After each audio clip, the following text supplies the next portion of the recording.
Di video kali ini, kita kembali belajar pada tema 8, subtema 2, muatan pelajaran Bahasa Indonesia.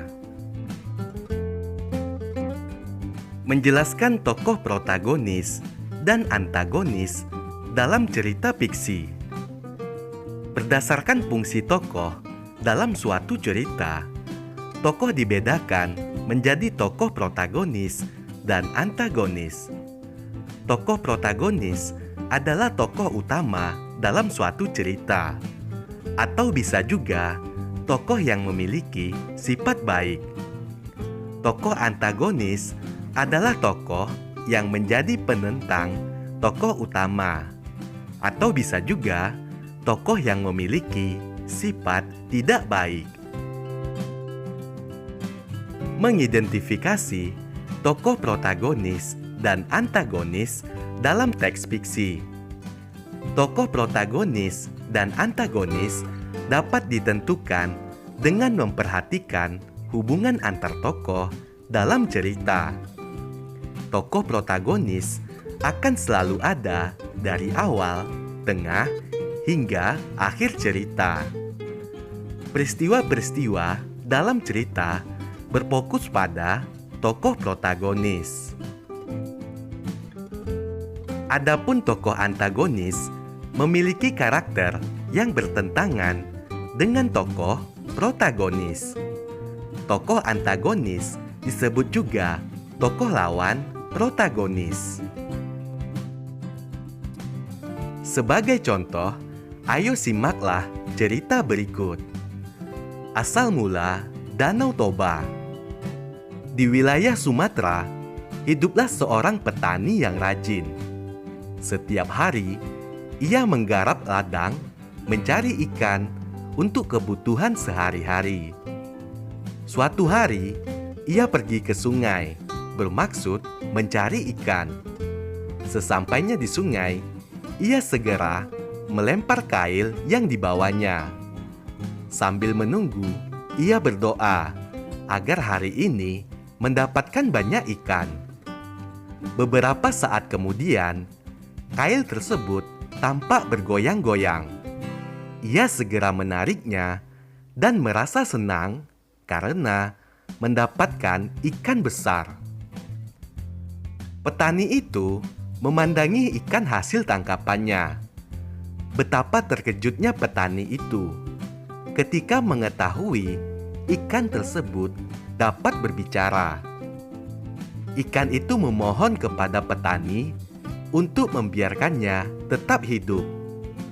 Tanpa bertanya, ikan hasil tangkapannya ia kembalikan ke dalam air. Namun, petani itu kembali terkejut ketika ikan tersebut berubah menjadi seorang wanita yang sangat cantik. Ikan itu menjelaskan kepada petani bahwa ia adalah seorang putri yang dikutuk karena melanggar aturan kerajaan.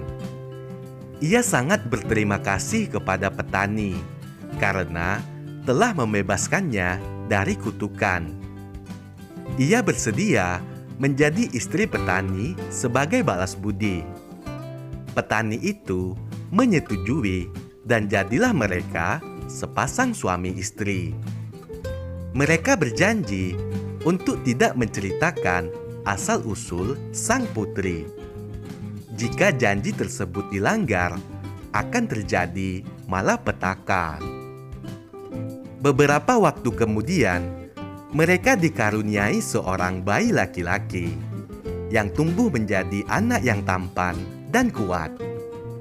Anak tersebut memiliki kebiasaan selalu merasa lapar, sehingga semua jatah makanannya dilahap tanpa sisa. Suatu hari, ia mendapat tugas menghantar makanan untuk ayahnya ke sawah. Sebelum sampai di tempat ayahnya bekerja, semua makanan tersebut dilahap habis olehnya hingga ia tertidur di gubuk. Sambil menahan lapar, petani itu pulang ke rumah. Dalam perjalanan pulang, ia melihat anaknya tidur di gubuk dan segera membangunkannya. Setelah anaknya terbangun, petani itu segera menanyakan makanannya. Anak itu mengatakan bahwa makanannya sudah habis ia makan. Mendengar jawaban anaknya, petani itu marah dan menyebut si anak sebagai anak ikan. Tanpa sadar, petani tersebut telah melanggar janji dengan istrinya. Seketika itu, anak dan istrinya lenyap. Dari bekas injakan kaki petani, menyemburlah air yang sangat deras dan meluap tinggi, membentuk sebuah danau. Danau itu hingga kini dikenal dengan nama Danau Toba. Kita sudah menyimak cerita asal mula Danau Toba. Sekarang kita dapat menentukan tokoh protagonis dan antagonis dalam cerita tersebut. Tokoh protagonis dalam cerita tersebut yaitu Putri Ikan. Sedangkan tokoh antagonisnya yaitu petani dan anak petani.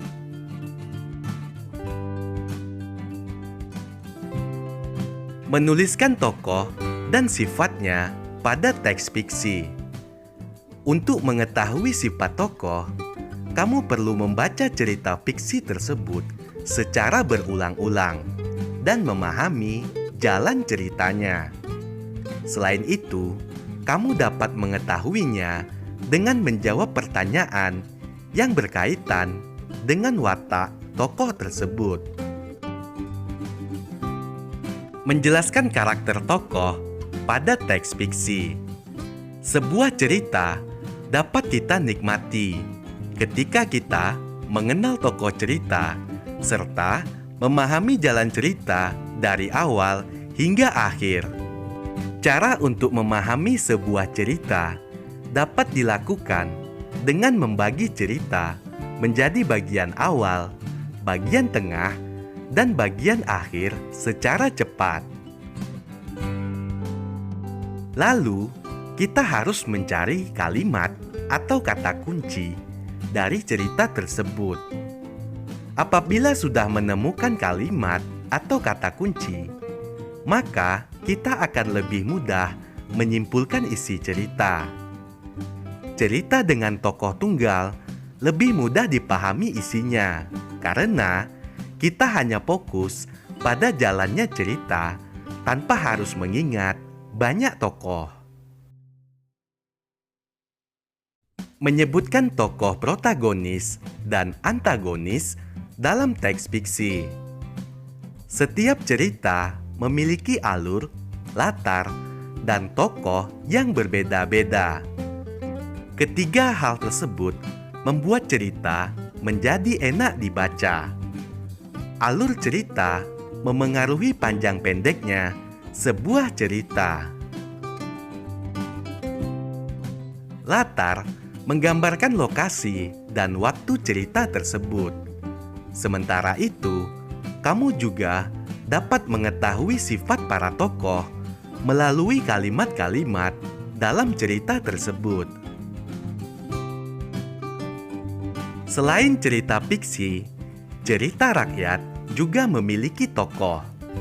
Cerita rakyat biasanya disebut legenda. Tokoh dalam cerita rakyat terdiri dari tokoh antagonis dan tokoh protagonis. Kamu dapat mengetahui nama dan sifat para tokoh setelah membaca cerita dengan saksama. Sebagai latihan, ayo kamu sebutkan manakah yang merupakan tokoh protagonis dan tokoh antagonis dari cuplikan cerita berikut.